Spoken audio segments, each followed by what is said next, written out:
What are the goals of this prohibition? I assume the goals of prohibition are to reduce the amount of drugs available and to reduce the demand for those drugs. In both instances, cannabis prohibition is an utter failure.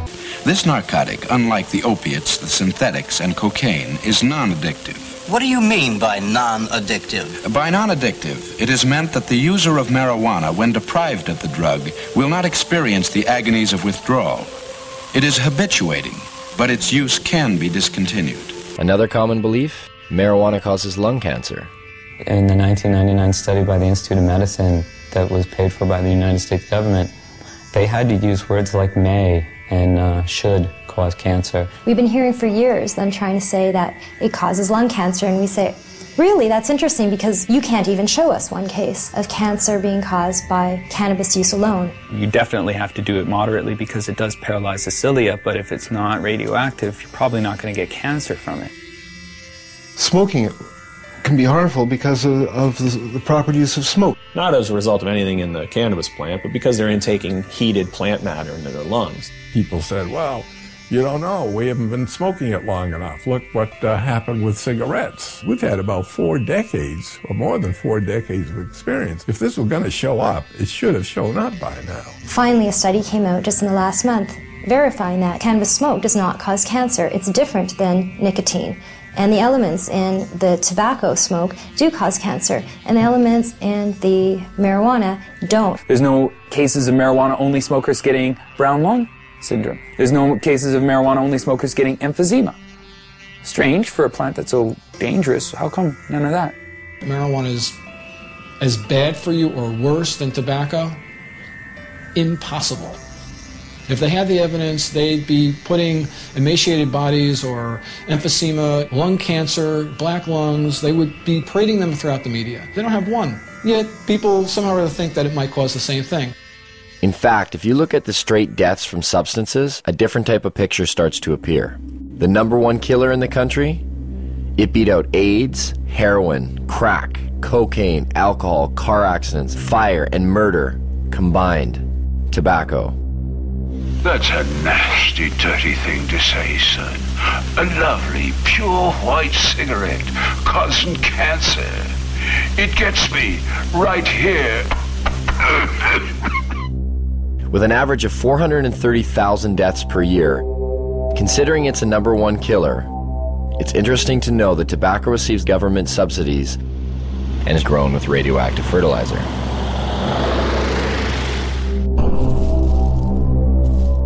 Now get out there and sell cigarettes! #2 on the list? If we don't include poor diet and physical inactivity, with well over 85,000 deaths a year, alcohol. As we look much further down the list, there are others that may surprise you. Caffeine comes in with 1 to 10,000 deaths a year. And some of our most popular pain relievers, non-steroidal anti-inflammatory drugs such as aspirin, still make an appearance with over 7,500 deaths annually. Where does marijuana lie in this? What kind of staggering number do we find? I don't know, 50,000? 250,000? 300,000? For marijuana, I'd probably say then 80,000. I would say it would be hundreds of billions. Get ready for it. Here it comes. There are no deaths from cannabis use. Anywhere. You can't find one. In 10,000 years of known use of marijuana, there's never been a single death attributed to marijuana. There's 400,000 deaths in America alone every year that are directly attributed to tobacco.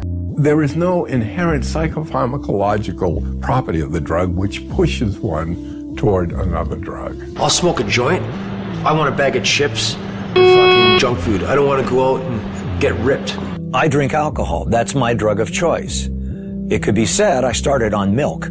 I mean, this is crazy. If I use marijuana, why does that automatically make me a candidate to black tar heroin? It's a nonsensical argument. In fact, only 1 out of every 104 marijuana users use cocaine, and less than 1 use heroin. The black market throws the dealers of soft drugs together with the dealer of hard drugs. So if you have a black market, and you have a dealer that's dealing in marijuana and LSD and everything else, and the dealer might say to you, hey, you want to try something stronger? Well, in that sense, because of the black market, because of prohibition, people may be more susceptible to seeing these other drugs and being willing to try these other drugs. And so what you see is that there is a gateway effect, but it's a gateway effect caused by prohibition and the blending of the hard and soft drug markets.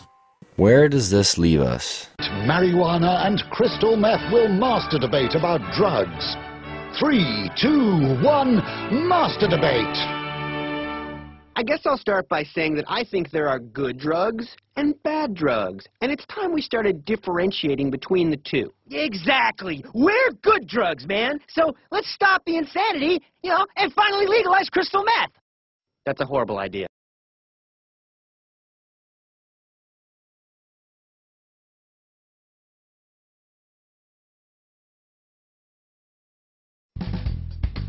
We have a big methamphetamine problem right here. You can't blame Mexico for methamphetamine when we seize 50 laboratories right here in this county. What is it about crystal meth? Methamphetamine is easily made. You can make it anywhere, in a motel room, in a car. That's one reason. Methamphetamine, I mean, it's all chemicals, and it's the one that, it's the epidemic.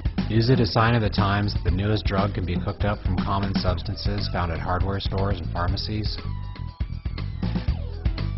During the 1920s prohibition of alcohol, bootleggers profited by cooking moonshine, a very dangerous homemade alcohol. In prohibition, the government forbade legal booze. People created moonshine. Is crystal meth the modern-day moonshine? What we ought to be doing with regard to methamphetamine is we ought to be engaged in a real educational campaign to tell people just how dangerous methamphetamine is. Are we going to ever eliminate methamphetamine use? No. But can we reduce it? Yes, and we can do that through education. But that doesn't have to include locking people up for its use. No sane person will tell you that drugs like PCP or crystal meth should be made available to the public. But how do you stop things that people can cook up on their own?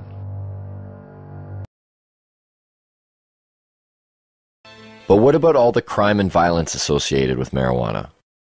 From beat cop to police chief, I saw ample evidence of the harm caused by alcohol and the absence of evidence caused by marijuana use.